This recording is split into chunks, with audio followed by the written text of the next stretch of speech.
Oh my goodness. We are 2 weeks away. Two. 2 weeks from today, we will be standing on the stage for the Now Honors and the Power of Pink on that stage in front of that theater in the Brendan Theaters inside the Palms Hotel and Casino. I cannot wait. Oh my goodness. Next week on Thursday, we'll literally be a week away. I cannot wait. You just have no idea. So today, since we're talking about time, today I am so excited about this interview. I can't sit still. Why? Because the doc and I have been trying to do this interview for not 1, but 2 years, and we're finally able to do it. She's still not in America, but that's what virtual is all about. Hey, Dr. Eden, what's happening? Everything. What's happening with you? Because now is the time to be in Spain. Wouldn't you be in Oh my Spain? goodness. I would Yes. love to be in Spain. I've never With been all to that Spain. with all that good weather, those fantastic tapas, why Oh not my be in goodness. Spain? How long are you there this time, Doc? For about 2 more months. See, one day we're going to be on the same part of the hemisphere or something. Oh, we'll have to work on that. That might take another 2 or 3 years to get us to have that coincidence, quite literally. We tried to do this on Expert Talk a couple of years ago, and I had all kinds of tech issues. And we've been trying to get back together ever since. You travel all over the world. Can we start with living in the South Pacific and then just kind of work our way back to the amazing things you're doing in personalized medicine? Why do you live all Absolutely. over the world? Why? Well, because I started life as an anthropologist. And as an anthropologist, one of the really cool things you get to do is choose where you want to live for 2 years. So I thought, hey, where would I want to live for 2 years? I'm a California girl. I like beaches. I like swimming. I love French food. Oh, how about the South Pacific? So I thought I was going to go live in Tahiti for 2 years. I mean, seriously, who wouldn't want to live in Tahiti for 2 years? Actually, I would love So, it. so of course, my doctoral thesis advisor had a different plan. He said, I can give you beaches, I can give you French food, but you're not going to get Polynesia. You're going to get Melanesia. And for those of you who Okay. don't know what Melanesia is, well, Polynesia means many islands. Right. Micronesia is the small islands. And you got it, this white chick was showing up in the Black Islands. So there I was, me and 2,500 natives. Hi, I don't speak your language. I know nothing about Melanesia. I'm here with a Wow. backpack, and could we be friends? And they let you stay for what, all of 3 days?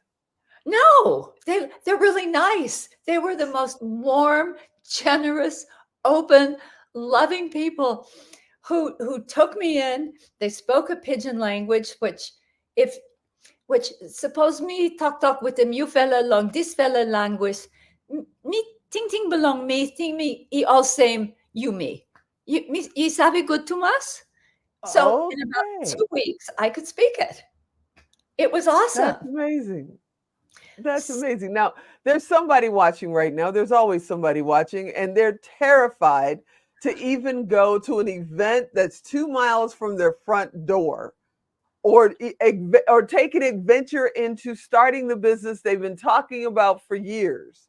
What advice would you give them? I mean, you're standing, in a whole new world where you don't even speak the language and all you have is a backpack on your back. I'm assuming it was a giant backpack and not one of these little things you take to a game. It was an early Kelty red Kelty backpack. So I could have a sleeping bag. I did have an aluminum foil sleeping bag. I had some underwear. Okay. My mother dressed me like Safari Barbie.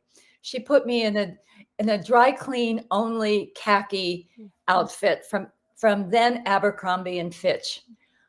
Okay, so incidentally, there were no dry cleaners on my island.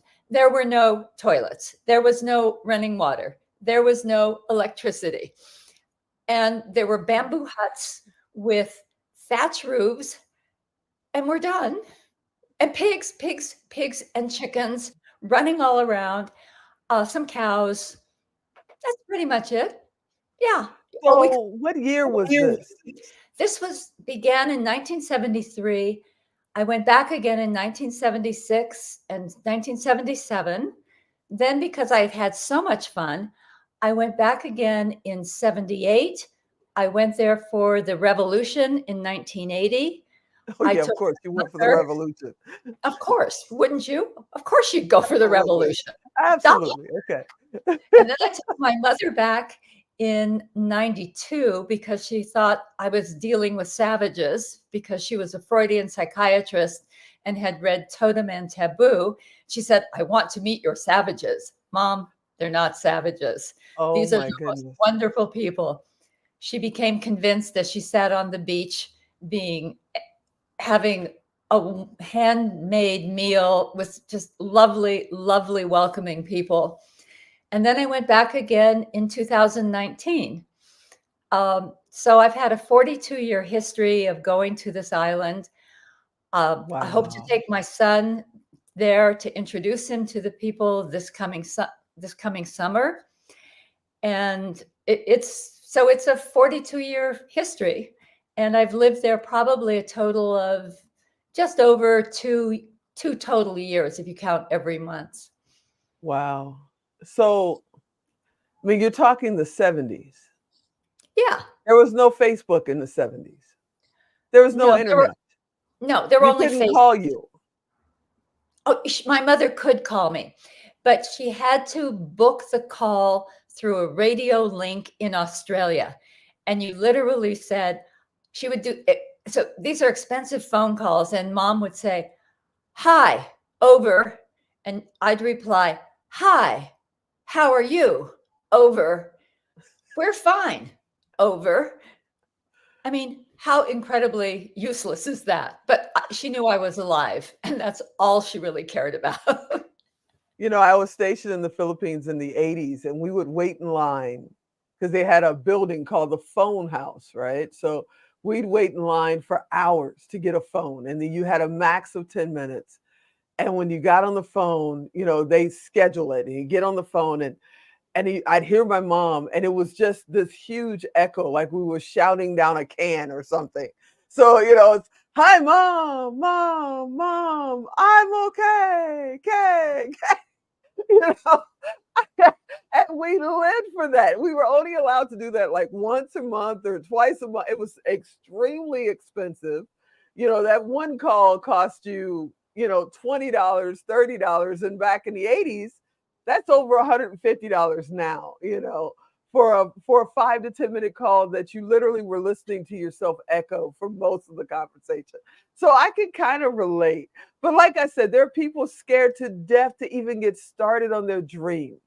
And here you are, 40 plus years living your life and living your dream. What advice do you give people that are just scared to start? Well, you know, I think life is a bit like a river, and you don't know where it's going to go, but you know, if you don't jump in, you're always going to be on the shore. And when you jump in, you know, are you going to make mistakes? Are you going to find that you can't swim really well? Of course.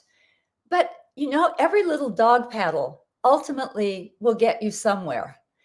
And well, I had no idea where this river was going to take me. I made every mistake you could possibly imagine, but I learned from it. And I found it was invigorating. It was unexpected, and unexpected is stimulating. And you have to think. It forces you to think. It forces you to scramble. It forces you to try something new, to do something different, recognizing you will make mistakes. But if you don't jump in the river, you have no idea where it's going to go. And if I That's hadn't, for example, jumped in the river and written a book, I'd have never been talking to you. I had no idea that I was going to do this. I had no idea where this path was going to lead. But it's an opportunity. It's different. You go, oh, okay. Well, that's interesting. And not everything will be good.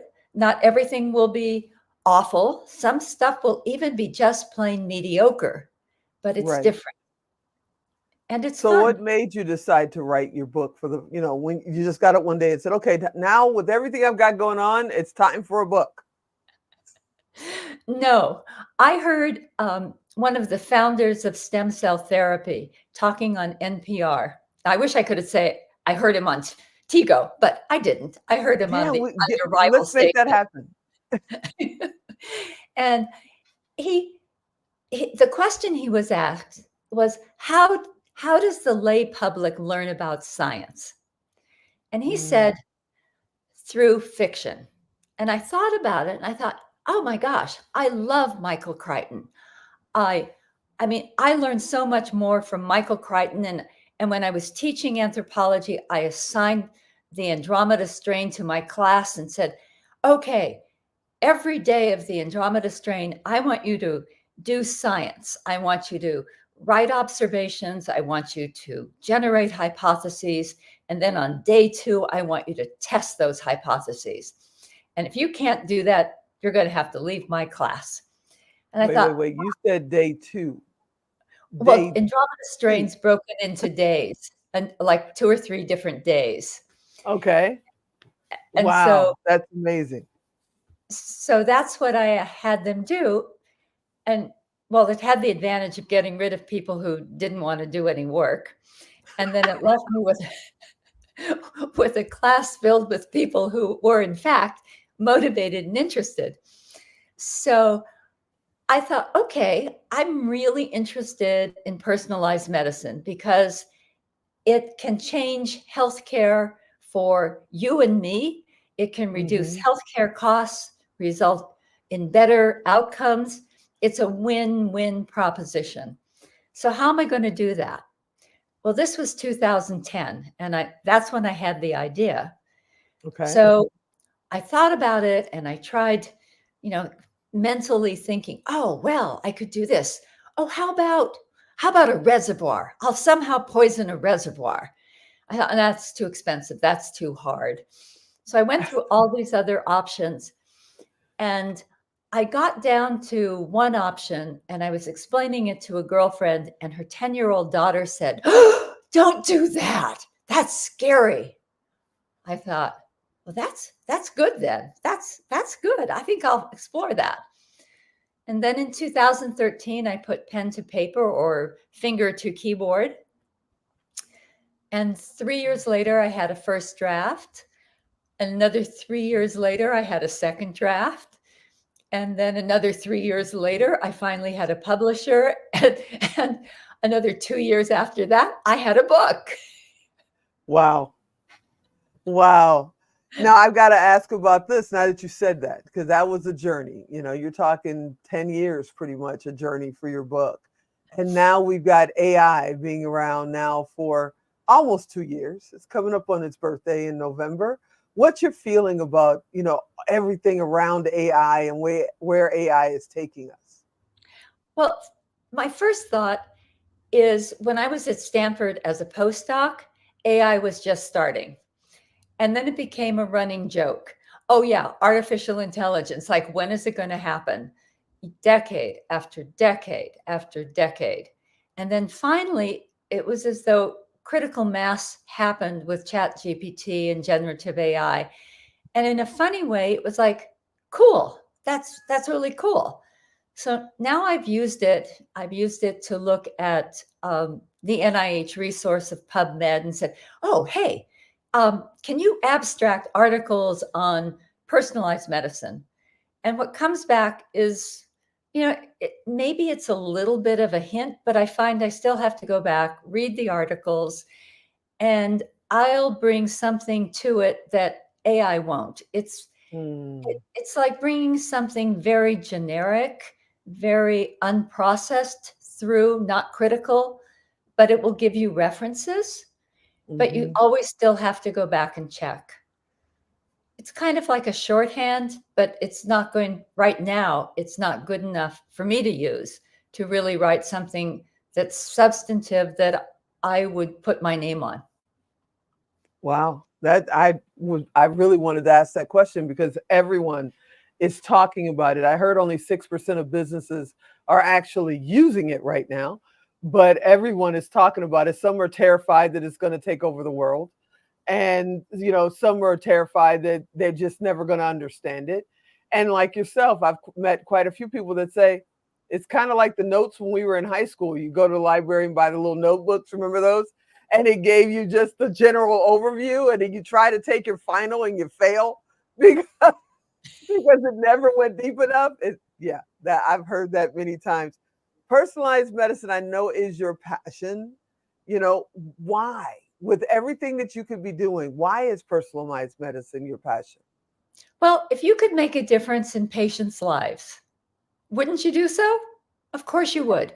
But what most people don't understand is there's a Goldilocks effect in our prescription medicines. So what does that mean? It means that our prescription medicines are just right for about 30 to 40% of people. They're too little for another 30 to 40%, and too much for another 30 to 40%. So that's why you get people, the trial and error. The doctor says, here, we'll start you on this medication. And it could be an antidepressant, a blood pressure medication, a statin. We'll see how it works. Come back in 6 weeks, 2 months, 3 months. Let me know if you're having any problems. Well, most of those medicines are metabolized by enzymes in your liver that there can be hundreds of variants of these that make it so that you either process it well, you process it too much, you get side effects, you process it too little. Well, maybe we need to adjust your dose, and probably we need to put you on a different medication.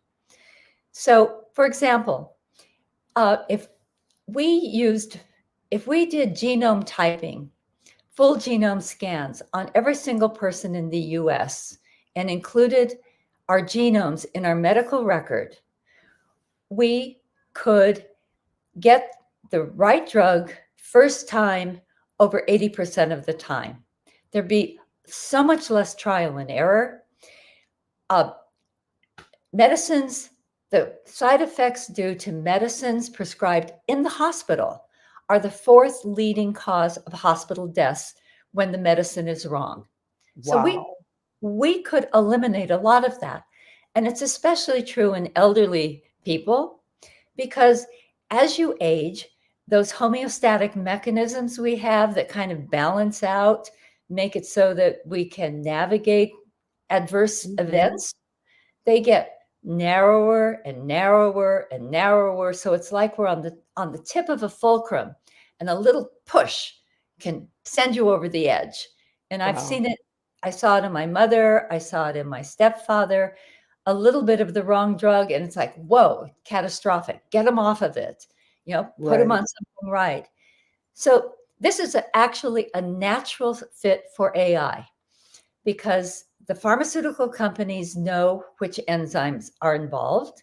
It's part of the package insert, the part that you throw away when you get your medicine, because it all looks How do you know I throw that away? Because everybody does.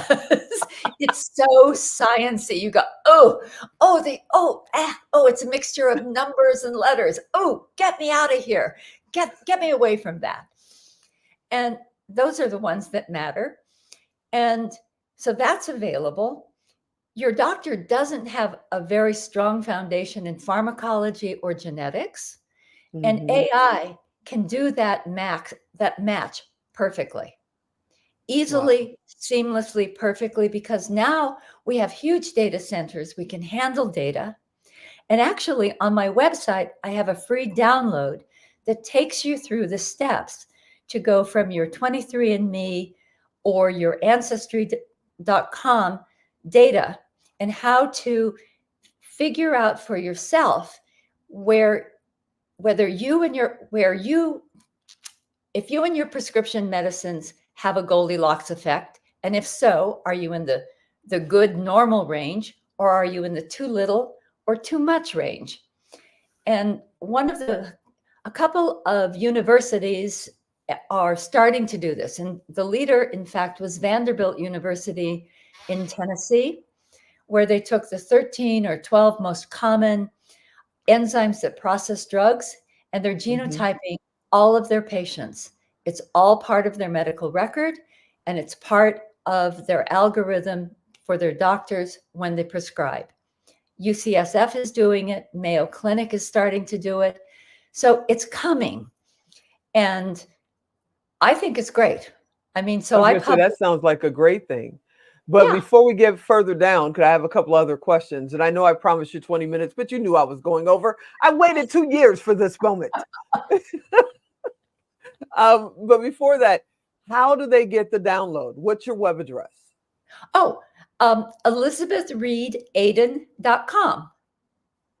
Okay, we'll make sure that we put that in the comments, ElizabethReedAden.com, so they can also reach out and get that download. Now, I would love to come to Spain so that you could teach me about personalized medicine and I could get my medicine just right with you, Dr. Aden. But not everybody can come to Spain and hang out with you like I can, because I know I'm welcome. Of course. How do others find out about personalized medicine? Can they walk into their general practitioner and say, no, I want to do it this way? How do they do it? So that's what my download is. It's a step-by-step how-to, where to Okay. find your raw data, how to go to the third-party website that will help you understand where you are, how to interpret that.